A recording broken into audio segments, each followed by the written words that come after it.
পাহাড়, সমুদ্র, সবুজ ঘেরা প্রাকৃতি পছন্দ করে না এমন মানুষ খুবই কমই আছে। আমাদের এই দূরপাল্লা সাংসারিক জীবন থেকে কিছুটা স্থিতি আনতে জীবনের আমরা বেরিয়ে পড়ি পাহাড় কিংবা সমুদ্র বিলাসে। আর পাহাড়ের সৌন্দর্য উপভোগ করার এই যেন এক অন্যরকম ভালো লাগা কাজ করে আমাদের প্রত্যেকের জীবনে। হঠাৎ দুঃসংবাদ এলো, একজন স্থানীয় বাসিন্দা বললেন এখান থেকে হেঁটে যেতে হবে প্রায় 4 কিলোমিটার পথ। অদ্ভুত সুন্দর এই প্রাকৃতি, কতটা রঙের তুলিয়ে দিয়ে কতটা নিবিড় ভালোবাসা তৈরি করেছেন আমার বিধাতা, তা পাহাড়ের বুকে না গেলে অনুভব করা যায় না। জীবনের ভয়ঙ্কর ও রোমান্টিক দিনগুলো ছিল আমাদের পাহাড় ভ্রমণ। চোখ ধাঁধানো মনোরম পরিবেশ, মন জোড়ানো ভালোবাসা, এই যেন এক স্বর্গীয় সুখ।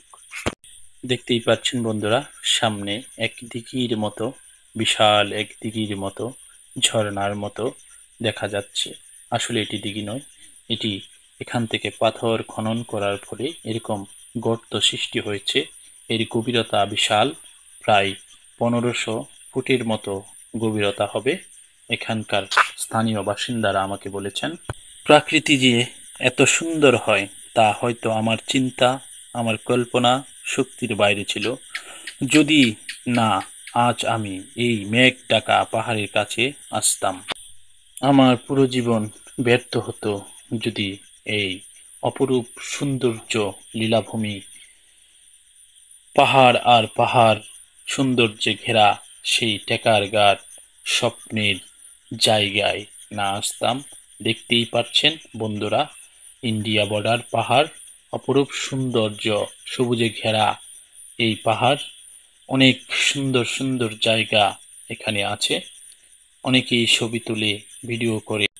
দেখতে পাচ্ছেন বন্ধুরা, এখন নৌকায় চড়ার পালা। আমি নৌকায় চড়ব। এখানে বিশাল এক দিঘির মতো দেখতে পাচ্ছেন।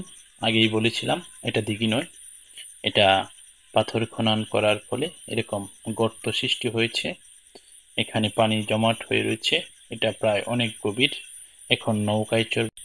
প্রিয় বন্ধুরা, আমার এই ভিডিওগুলো, পাহাড়ের দৃশ্যগুলো কেমন লেগেছে সবাই একটু কমেন্টে অবশ্যই জানাবেন। আর যদি ভালো লেগে থাকে অবশ্যই লাইক দিবেন, কমেন্ট দিবেন, জানাবেন টেকার ঘাট দেখতে কিরকম, সুন্দর কিনা, আমার কথাগুলো মিল আছে কিনা, সবুজে ঘেরা এই প্রাকৃতি কিরকম লেগেছে। সকলকে অসংখ্য ধন্যবাদ।